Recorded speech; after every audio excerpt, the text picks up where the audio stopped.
আমার প্রতিক্রিয়া যে দুইজনকে ফাঁসি দিয়েছে, তিনজনকে যাবজ্জীবন কারাদণ্ড দিতে, এতে আমি সন্তুষ্ট নই। আরো লোকের ফাঁসি হওয়া উচিত ছিল। তবে এক নম্বরে হলো প্রমিল বড়ুয়া, উনি কিন্তু সাংঘাতিক দোষী। ওই আমার ছেলেকে অবদস্ত মারপিট করছে, লাঠিচার্জ করছে, গলা চিপি ধরেছিল, গাল বুকত থাপড়াইছে। উনি ছাত্রলীগের লেজার। আমার ছেলে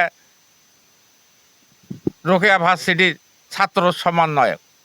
এই হিসাবে উনি চেম্বারের ভিতর বক্তব্য দিয়েছিল যে আমার ছেলে বলছিল যে আমি কোনো সরকার বিরোধী আন্দোলন নয়, আমার নিজের অধিকার আদায়ের জন্য। এই কথা কওয়ার পরে তাকে এসে পিছল পাকে এসে গলা চিপি ধরে গাল বুকত থাপড়াছিল।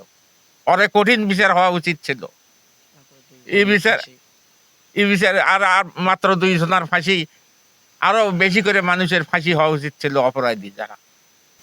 আরো বেশি করে সাজা, বেশি করে অনেক মানুষ আরো বেশি আসামিকে ফাঁসি বেশি আসামি ফাঁসি দিলে তাই নিয়ে আমরা খুশি হই না, এটা আমরা খুশি নয়। আজকে যে রায়টা দেওয়া হলো, তো এই রায়ে মাত্র 2 জন আসামিকে যাবজ্জীবন, 2 জন আসামিকে মৃত্যুদণ্ড দিয়েছে আর 3 জনকে যাবজ্জীবন দিয়েছে।